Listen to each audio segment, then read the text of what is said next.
नमस्कार, साधना न्यूज़ मध्य प्रदेश में आपका स्वागत है। मैं हूं पंकज दीक्षित। कहते हैं कि दुनिया में दो वर्ग हैं। पूरी दुनिया बाजार है, उसमें एक बेचने वाला है और एक खरीदने वाला है। बेचने वाले को अपने सारे अधिकार पता है, लेकिन खरीदने वाले को अधिकार पता नहीं है। वो जब कोई चीज़ खरीदता है तो उसे पता नहीं होता है कि वो चीज़ यदि कम है, उसकी प्राइस ज़्यादा है, ख़राब है, तो वो किसके पास में जाए, वो कहाँ जाए ताकि उसे न्याय मिल सके। इस वक्त हमारे साथ में श्री किशोर चौधरी जी मौजूद हैं, जो vigilant consumer board Madhya Pradesh के चेयरमैन हैं और भी उनके बहुत सारे परिचय हैं। आइए उनसे बातचीत करते हैं। कंज्यूमर फोरम पर भी बातचीत करेंगे और उनके बारे में बातचीत करेंगे, किस तरह से वो सोशल एक्टिविस्ट का काम कर रहे हैं। किशोर जी, बहुत स्वागत करते हैं आपका। और ये बहुत अच्छी बात है कि आप कंज्यूमर के लिए काम कर रहे हैं, उपभोक्ता के लिए काम कर रहे हैं। सबसे पहले तो मैं आपके बारे में जानना चाहूँगा कि ये जो भावना है ये कहाँ से पैदा हुई? कंज्यूमर के लिए काम करने का जो भाव है ये कहाँ से आपके अंदर प्रेरणा इसकी मिली? पंकज जी, जब आपने एक बात कही कि दो प्रकार के लोग हैं, एक खरीदार और एक बेचवाला जी।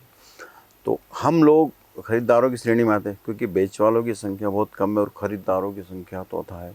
पूरा समाज, हर व्यक्ति उपभोक्ता है। बिल्कुल। तो जब कहीं किसी अपने वाले के साथ कोई सर्विस प्रदाता संस्था, कोई कंपनी द्वारा कहीं छल होता है जी। और वो कुछ नहीं कर पाता, हाथ पे हाथ रखे रह जाता, मन मार के रह जाता, तो बड़ी पीड़ा होती कि यार इनको न्याय क्यों नहीं मिल पाता है। जबकि हमारे संविधान में सबको अधिकार दिए हुए हैं, हर चीज़ के अधिकार हैं। हम अगर हमारे अधिकार की जानकारी नहीं है तो हम उसके खिलाफ, अन्याय के खिलाफ लड़ नहीं पाते। बिल्कुल। तब मेरे मन में भाव आया कि क्यों ना हम एक एक व्यक्ति को इसके बारे में जागरूक, पहले स्वयं जाने, उसके पश्चात हम सबको जागरूक करें। ये भाव, बहुत अच्छी बात आपने कही कि जब अपनों के साथ में अन्याय होता है तो वो भाव पैदा होता है कि न्याय मिलना चाहिए और लड़ाई की भावना पैदा होती है। लेकिन ये जो भाव है, ये मुझे लगता है कि चूँकि आप स्वयं सेवक भी रहे हैं, ये जो लड़ने का भाव है, समाज के लिए खड़े होने का भाव है, शायद ये वहाँ से पैदा हुआ। स्वयं सेवक के रूप में आपकी क्या भूमिका रही और क्या वहाँ से सीखा आपने? दरअसल मैं बाल स्वयंसेवक के रूप में मैंने कहना चाहिए कि संघ की दीक्षा ली और संघ के मैंने विभिन्न दायित्व, चाहे शारीरिक प्रमुख हो, बौद्धिक प्रमुख हो, सेवा प्रमुख हो और सहनगर कार्रवाई तक की जिम्मेदारी मैंने निभाई। और संघ में शिक्षण होता है, प्राथमिक वर्ग के बाद प्रथम वर्ष, द्वितीय और तृतीय वर्ष मैंने वो शिक्षण प्राप्त किया। और वो शिक्षण वास्तव में संघ का जो शिक्षण है, भले संघ के बारे में दुनिया कुछ भी कहती है, लेकिन जो स्वयंसेवक रहता है और जो संघ को जानता है, वो जानता है कि संघ मूलतः व्यक्तित्व निर्माण का कार्य करता है। शारीरिक और मानसिक रूप से व्यक्ति बिल्कुल सही निर्मित हो, यह कार्य करता है। और वहाँ से मुझे प्रेरणा मिली कि समाज कार्य करना चाहिए। और फिर ये भी हम चारों तरफ देखते हैं तो हमें देखना चाहिए कि किस क्षेत्र में कार्य करने वाली बहुत संस्थाएं, इस क्षेत्र में कार्य करने वाले बहुत लोग हैं, लेकिन किस क्षेत्र में बहुत ज़्यादा आवश्यकता है कार्य करने की, और जहाँ कहना चाहिए कि जानकारी का अभाव है, बिल्कुल वहाँ पर कार्य करने का हमने विचार किया। बजरंग दल में भी आपके पास में कोई पद रहे, उसके बारे में कुछ बताइए। दरअसल एक बहुत अच्छी घटना बताता हूँ कि बजरंग दल का कार्य हम सेवा, सुरक्षा और संस्कार, इसका ध्येय वाक्य, और हम उसी पे कार्य करते हैं। युवाओं को राष्ट्र के लिए, धर्म के लिए और अपनी संस्कृति के लिए लड़ने के लिए तैयार करते हैं। लड़ने का मतलब यह नहीं कि हम वो वाली लड़ाई लड़ें, लड़ने का मतलब कि ये जो कुसंस्कार हैं उनके खिलाफ हम हमारी संस्कृति की रक्षा के लिए क्या कार्य करें। तो उस समय जब मेरे पास जिम्मेदारी थी तो हमारे यहाँ पर क्या होता है कि एक पाश्चात्य संस्कृति ऐसी हावी होती जा रही है, तो उसमें कुछ चीज़ें हमारी संस्कृति को धूमिल करते हुए कुछ ऐसे कार्य होते थे कि जो कहीं न कहीं परिवार के साथ बैठकर भी उनके बारे में चर्चा भी नहीं कर सकता, देखना तो बहुत दूर की बात है। तो ऐसे हमारे यहाँ एक दो बड़े आयोजन हुए थे। एक फैशन शो के नाम पर अश्लीलता परोसते थे। एक 31 दिसंबर को वो नव वर्ष की आगमन की पूर्व संध्या पर ऐसे कार्यक्रम होते हैं। तो एक हमारे यहाँ विश्व सुंदरी का एक आयोजन हुआ था। विश्व सुंदरी का ये जो आयोजन है, जब नाम आता है तो किशोर चौधरी जी का नाम जरूर आता है। ये क्या घटना थी, इसके बारे में बताइए। दरअसल ये क्या हुआ कि हमें जानकारी मिली कि इंदौर के सयाजी होटल में एक बहुत बड़ा आयोजन होने जा रहा है। तो हमने सोचा होते रहेंगे, बाकी जब हमने हमारे सूत्र से पता लगाया कि विश्व सुंदरी आ रही है यहाँ पर, उसका खूब सोशल मीडिया द्वारा प्रचार प्रसार किया गया। और उसके कुछ दिनों बाद जब हमने उसके पोस्टर लगे, तो पोस्टर वास्तव में हम खड़े रह के देखें तो एक सभ्य व्यक्ति उनको देख के मिल सकता है। मात्र उसके अंग वस्त्र थे और बहुत वो भी बहुत छोटे छोटे। अच्छा। ऐसे पोस्टर लगे तो बड़ा मन में वितृष्णा हुई। जी हाँ। मैंने अपने अधिकारियों से चर्चा करी तो उन्होंने कहा कि यार शासन प्रशासन ने परमिशन दी, उनके खिलाफ हम क्या कर सकते हैं। मैंने कहा हम उसका विरोध कर सकते हैं, जी। अपन शांतिपूर्ण तरीके से विरोध करने की प्लानिंग की। क्या करना चाहिए? बोले हम वहाँ जाके बैठेंगे और वो नृत्य नहीं होने देंगे, हम हनुमान चालीसा का पाठ करेंगे, सुंदरकांड का पाठ करेंगे, लेकिन वो नृत्य नहीं होने देंगे। बोले संघर्ष की स्थिति होगी तो मैंने कहा देखेंगे। ऐसा विचार किया तो हमने 29 तारीख के दिन सर्वप्रथम तो हमने ये किया कि जितने भी हमारे महानगर में ये जो पोस्टर लगे थे उसके अर्धनग्न उस विश्व सुंदरी के, वो हटाए और वहीं जलाए उनको। उसके पश्चात हमने उनको चेतावनी दी, निवेदन किया कि भाई आप ये कार्यक्रम स्थगित कर दो, ये हमारे माँ अहिल्या की नगरी में ऐसा कार्यक्रम हमें शोभा नहीं देता और हम इसे होने नहीं देंगे। तो वहाँ से उनके मैनेजर द्वारा कहा कि नहीं कार्यक्रम तो होगा, हमारे इसके सारे टिकट बिक चुके हैं, इसके प्रसारण के अधिकार बिक चुके हैं और वो कार्यक्रम तो हम निश्चित रूप से करेंगे। तब हमने तुरंत में हमारे बजरंग दल कार्यालय पे एक बैठक आयोजित की और सबसे विचार किया कि कभी ऐसी स्थिति आई कि हमें संघर्ष भी करना पड़े। मैंने कहा प्रयास ये रहे कि कोई हमसे घायल नहीं हो, लेकिन ये भी रहे कि हमें कोई घायल न कर पाए। उस अवस्था में हम सब बजरंगी वहाँ आए, हम गए और कार्यक्रम स्थल के वहाँ हमने बैठ गए और हमने हनुमान चालीसा का पाठ शुरू किया और जय घोष लगाना शुरू किया। तब वहाँ के जो गार्ड और उन लोगों से हमारा अच्छा संघर्ष हुआ, खूब संघर्ष हुआ, हाथापाई हुई, हमारे कुछ कार्यकर्ता घायल भी हुए। उस समय हमने पुलिस में रिपोर्ट भी दर्ज करवाई, लेकिन वह जो आयोजन होने वाला था वह हमने नहीं होने दिया, क्योंकि जब उनका खास जो समय था वह समय तो हमने उनको खूब नारेबाजी शोर शराबे के बीच में वो समय चले गया। हम लोग उसके बाद निकले बाहर और पुलिस प्रशासन भी खूब आया और अलग अलग किया, संघर्ष की स्थिति को टाला, लेकिन छुटपुट घटना हुई, लेकिन वो कार्यक्रम हमने नहीं हो दिया। और इससे हमें बहुत खुशी हुई कि हमने वो एक हमारी माँ अहिल्या की नगरी में ऐसा कार्यक्रम हमने नहीं होने दिया। किशोर जी, हम संस्कृति के बारे में तो निश्चित रूप से हमारे देश में बहुत बात होती है, संस्कारों की बात भी बहुत होती है, लेकिन आपको लगता है, चूँकि आप कंज्यूमर बोर्ड के चेयरमैन भी हैं मध्य प्रदेश के, आपको लगता है कि उपभोक्ताओं को जागरूक करने के जो प्रयास होने चाहिए सरकार के, समाज के, जो शिक्षित वर्ग है उसके, वो नहीं है, और इसके कारण जो है हमारा जो बड़ा वर्ग है, जो खरीदार है, वो प्रताड़ित हो रहा है, उसे पता ही नहीं चला जा रहा है। इसके लिए आप क्या कर रहे हैं चेयरमैन होने के नाते? सबसे प्रथम बात यह है कि हमारे देश में रहने वाले जितने भी नागरिक हैं उन्हें अपने अधिकार की जानकारी ही नहीं है। हम बच्चों को विद्यालय में भेजते हैं तो ऐसा विद्यालय है वैसे वो उसे हिंदी, इंग्लिश, गणित, ये वो इस प्रकार की और तमाम दूसरी बातों में, लेकिन उपभोक्ताओं के अधिकार है, आम उपभोक्ताओं को संविधान ने क्या अधिकार दिए उनकी जानकारी नहीं रहती। बड़े बड़े नेताओं से पूछ लो, राजनेताओं से पूछ लो, बड़े अधिकारियों से पूछ लो कि आपको सारे अधिकार याद नहीं। चल में जानकारी के अभाव में ही उसके साथ छल होता है। तो हमने सर्वप्रथम इस पे एक जागरूकता के कार्यक्रम शुरू किए। हमने छोटे छोटे स्तर पर, उसके बाद हमने बड़े स्तर पे, हमने ग्राम पंचायत स्तर पे किए, 10वीं से ऊपर के बच्चों में किए, कॉलेज के विद्यालयीन विद्यार्थियों के लिए किए।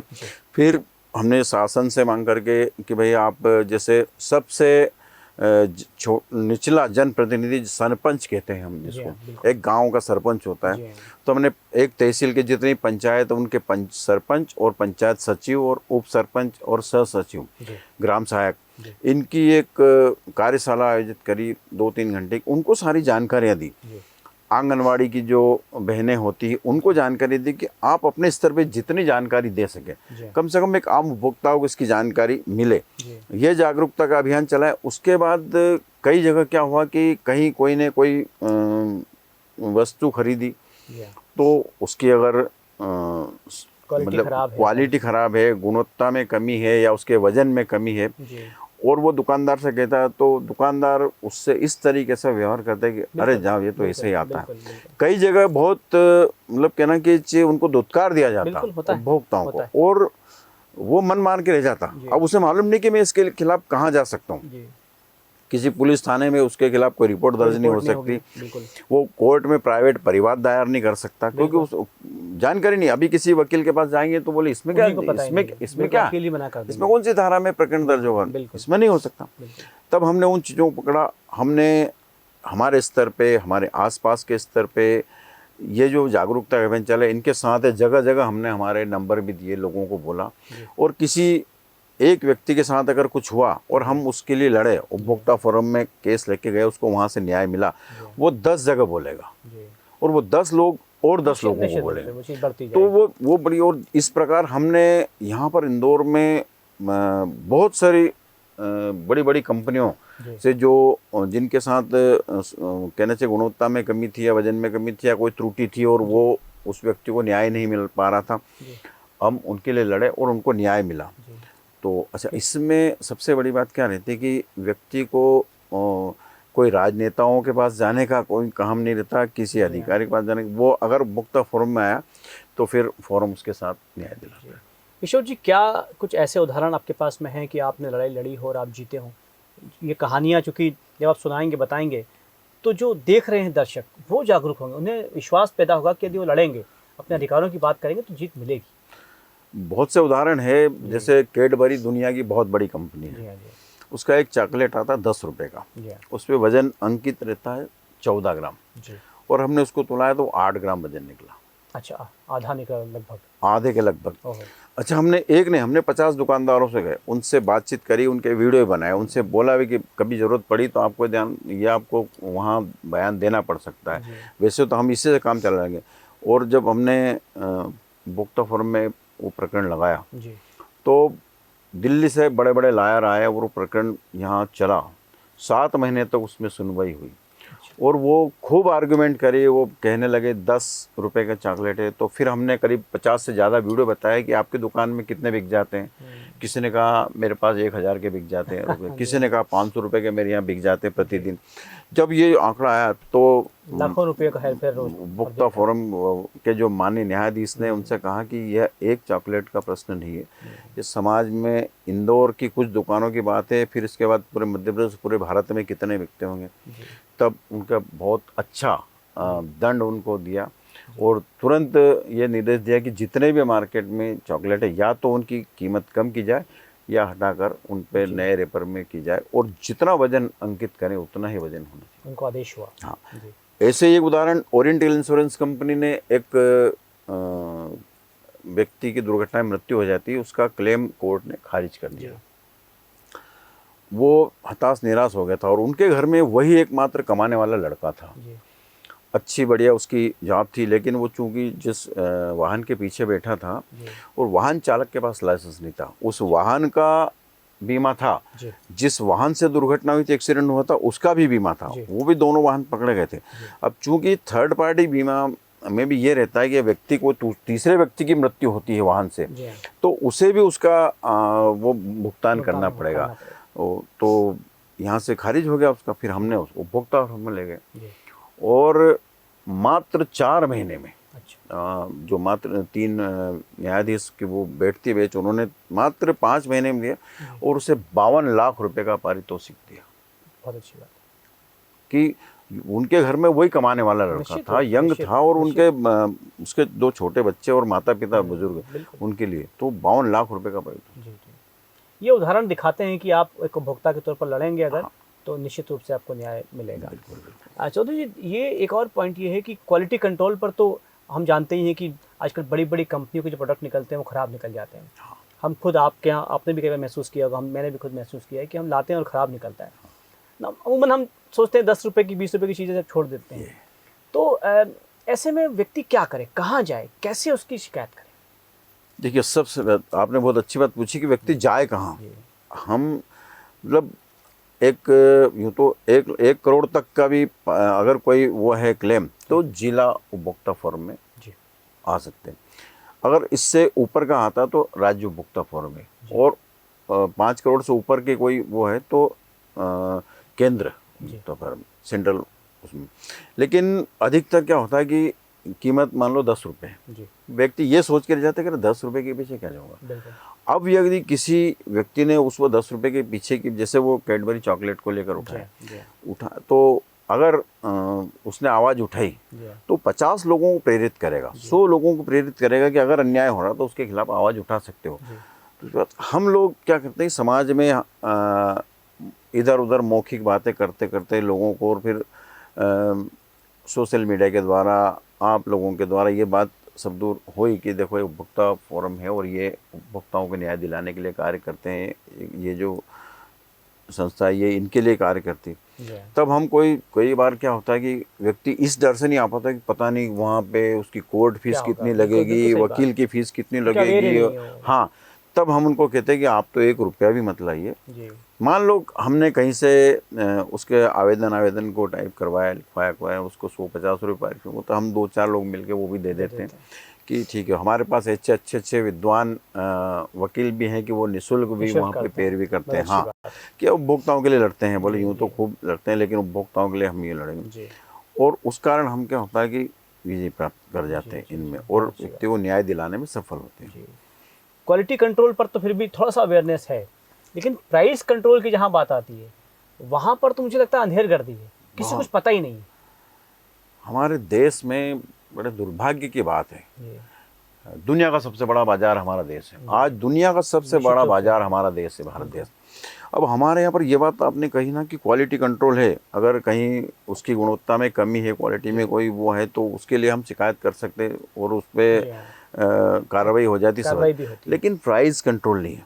आप एक ही समान वस्तुओं से निर्मित चीज़ों की अलग अलग कंपनी तो अलग अलग कीमत रख सकती है। और विज्ञापनों के इस दौर में आप कुछ भी नहीं हो उसके अंदर अतिरिक्त विशेषता, लेकिन आप विज्ञापन अच्छे से करेंगे तो और आपने कीमत ज़्यादा रखी तो ब्रांड बन जाता है। 1 रुपये की चीज़ आप 10 रुपये में बेच सकते हैं। एक होम्योपैथी में एक गोली आती है 5 रुपये की, है ना, और दूसरी कई टेबलेट अपने एलोपैथी के लिए वो आ रही 25 रुपये की। तो हमारे मन में आएगा कि यार 5 रुपये की ये तो हल्की होगी, वो 25 रुपये की वो पावरफुल होगी, वो ज़्यादा गुणवत्ता हो ले। यह भ्रमित जो है ना, एक तो भ्रामक विज्ञापन, भ्रामक विज्ञानों पर, कई विज्ञापनों पर भी हमने रोक लगवाई है, उनका लिख के दिया उनके बारे में। कई भ्रामक विज्ञापन जो सच में हम तो आम उपभोक्ता देखते थे, अच्छा ये साबुन इससे ऐसा हो जाता है। अरे अपने आप देखते हो तो वो फेयर एंड लवली क्रीम के ऊपर कितना बड़ा वो हुआ, उसके ऊपर वो आखिर उसको नाम बदलना पड़ा और उसके वो भी हटाना पड़ा कि इससे गोरापन आता है। नहीं तो क्रिस गेल आज कब से खरीद लेता। हाँ, बिल्कुल सही बात है। सारा अफ्रीका जो है पर ये बात है इस देश। एक बात बताना चाहता हूँ कि हमारे यहाँ पर पहले प्राइस कंट्रोल थी 1980 से, पता नहीं बड़े बड़े उद्योगपतियों के दबाव में किस दबाव में हमारे यहाँ से वो शब्द हट गया। हमारे यहाँ क्वालिटी कंट्रोल आज भी है लेकिन प्राइस कंट्रोल नहीं है और उसके कारण भी उपभोक्ताओं के साथ छल होता है। बड़े नाम से वो ज़्यादा कीमत तो यदि कोई चीज़ 1 रुपये की बन रही है, आप उसे ब्रांड बना के 100 रुपये में बेच सकते हैं। बेच रहे हैं, कंट्रोल ही नहीं, बेच रहे हमारे यहाँ। और फिर सबसे बड़ी बात सुनिए, हमारे यहाँ वर्ग भी 2 वर्ग तो आप है कि बहुत धनाढ्य भी है, मध्यम वर्ग भी है। निम्न मध्यम वर्ग की तो हम बात ही नहीं करें कि वो बेचारा कुछ जानता है। लेकिन क्या होता है कि फिर वो है कि नहीं अच्छे पैसे वाले हैं, क्योंकि उनको तो कस्टमर मिल रहे हैं ना, उनको तो ग्राहक मिल रहे हैं, तो वो तो कि बड़े पैसे वाले नहीं, ये बड़ा ब्रांड है वहीं से लेंगे, वही लेंगे, चाहे उनमें दोनों में समान गुणवत्ता हो, लेकिन तो इसी का फायदा कंपनियां उठा रहे। तो हमारे यही तो हुआ कि पैसे वाले और ज़्यादा पैसे वाले बनते जा रहे हैं, गरीब और हाँ, वो तो वहीं के वहीं रह जाता। तो इस पर भी हमने अभी मांग रखी है कि इस पर ये होना चाहिए क्या कि प्राइस पे भी कंट्रोल होना चाहिए। आप उसका एक निश्चित वो होना चाहिए। जैसे अपने यहाँ कहते हैं कि एक तो पूंजीवादी अर्थव्यवस्था होती है और एक मुनाफाखोरी होती है, और ये मुनाफाखोरी हमारे यहाँ बहुत ज़्यादा है। मुनाफाखोरी बहुत ज़्यादा इसलिए है कि क्योंकि इस पर कहीं कंट्रोल नहीं, शासन और प्रशासन का कोई कंट्रोल नहीं है, इसलिए मुनाफाखोरी बहुत बड़े स्तर पर बहुत जोर से चल रही है।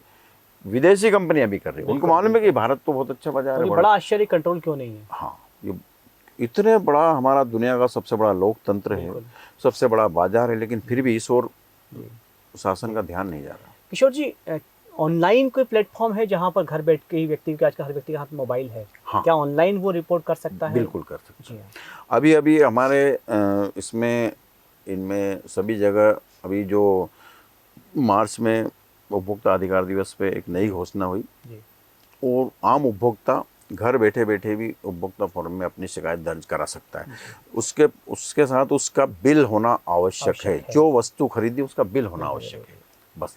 बाकी उसे किसी चीज़ की आवश्यकता है ना, आप घर बैठे शिकायत कर सकते हैं। फिर आपके पास जब भी सूचना आएगी आपको मैसेज आएगा, नोटिस आएगा, जो भी आएगा, और जब आपको अधिकृत बयान देने जाना होगा तो आपको एक बार वहाँ बयान देने जाना है। उपभोक्ताओं को वहाँ पर परेशान नहीं किया जाता है, एक बार में ही उनका काम हो जाता है। किशोर जी, vigilant consumer board Madhya Pradesh के चेयरमैन होने के नाते हमारे दर्शकों को, जो उपभोक्ता हैं, उन्हें आप क्या संदेश देना चाहेंगे, क्या आप बताना चाहेंगे ताकि वो अवेयर रहें? मेरा आज सभी उपभोक्ताओं से, आम जनता से यह कहना है कि हम स्वयं जागें, हमारे अधिकार के बारे में जहाँ से जानकारी मिले वहाँ से जानकारी प्राप्त करें, हम लोगों से आके जुड़ें, अपने अधिकारों को जानें, हमारे संविधान में हमें जो जो अधिकार दिए वह जानें। स्वयं जानने के बाद हमारे मिलने जुलने वालों, इष्ट मित्र, नातेदार, रिश्तेदार, जहाँ भी हम जाते हैं इसकी जानकारी दें और उन्हें बताएं कि कहीं पर हमारे साथ अगर कहीं छल होता है तो हमें चुप नहीं बैठना है, हमको आवाज़ उठाना चाहिए और न्याय के लिए लड़ना चाहिए। मेरा संदेश है कि आप जागरूक बनेंगे तो निश्चित रूप से आपके साथ साथ किसी और के साथ भी कोई छल और कोई कपट नहीं हो पाएगा। किशोर जी, जिस तरह से आप काम कर रहे हैं और सालों से काम कर रहे हैं, इसका प्रतिसाद आपको क्या मिलता है? आप उपभोक्ता जब आप किसी को न्याय दिलवाते हैं तो निश्चित रूप से एक सेटिस्फेक्शन, एक संतुष्टि तो मिलती है। सबसे बड़ी तो और क्या आपको ऐसा लगा कि आप जो कर रहे हैं उसमें रिटर्न में आपको मिला है? नहीं, सबसे बड़ी तो जो आपने कहा कि वो जो आत्मसंतुष्टि मिलती है उसकी तुलना तो कहीं से नहीं होते। लेकिन क्या होता है कि इसके आंकड़े, अपन बोलते हैं आज की भाषा में, डेटा तैयार होता है, प्रशासनिक अधिकारी तैयार करते हैं, और इंदौर संभाग में 4 वर्ष से लगातार हमको प्रथम पुरस्कार मिल रहा है। और अभी पूरे मध्य प्रदेश में राज्य का प्रथम पुरस्कार हमें मिला उपभोक्ताओं के हित में कार्य करने के लिए। ये बड़ी खुशी हुई कि हम जो कार्य कर रहे हैं कहीं ना कहीं उसमें क्या मिला ये बात नहीं, लेकिन हमने पूरे मध्य प्रदेश में प्रथम स्थान प्राप्त किया। और एक और बड़ी खुशी की बात है कि पूरे भारतवर्ष में जितनी भी बड़ी बड़ी संस्थाएं कार्य कर रही उपभोक्ताओं के लिए या किसी अन्य क्षेत्र में, उनमें टॉप 100 उसमें हमारा नाम हुआ और हमको वहाँ दिल्ली भी बुलाया गया था। हालांकि कोई बात नहीं, सम्मान मिलना, हमसे ज़्यादा भी अच्छे कार्य करने वाली संस्थाएं और लोग हैं, वो मिलना चाहिए, जो अच्छे कार्य करते हैं उनको पुरस्कार मिलना चाहिए निश्चित रूप से। लेकिन हमें भी खुशी हुई और हमें भी उन्हें देखकर और प्रेरणा मिली कि नहीं, हमें और अधिक कार्य करने, वास्तव में भी बहुत आवश्यकता है कार्य करने की इस क्षेत्र में। मेरा ऐसा मानना है कि यह भी सबसे पिछड़ा हुआ है, हमारे अधिकारों के क्षेत्र में यह सबसे पिछड़ा क्षेत्र है, जबकि सबसे आगे होना चाहिए। सबसे आगे होना चाहिए। व्यक्ति को हमारे स्वयं अधिकार सबसे ज़्यादा ज्ञात होना चाहिए, एक एक व्यक्ति को। बिल्कुल। किशोर जी, आपको ऐसे प्रतिसाद मिलते रहें और आप इसी तरह से प्रेरणास्पद जो है आगे काम करते रहें, हमारे उपभोक्ताओं को जागरूक करते रहें। बहुत सारा धन्यवाद। तो किशोर चौधरी जी एक सोशल एक्टिविस्ट के रूप में तो काम कर ही रहे हैं, लेकिन बहुत ख़ास बात यह है कि वो उन्हें संतुष्टि मिलती है जब किसी उपभोक्ता को न्याय मिलता है, जब किसी कंज्यूमर को उसका राइट पता होता है।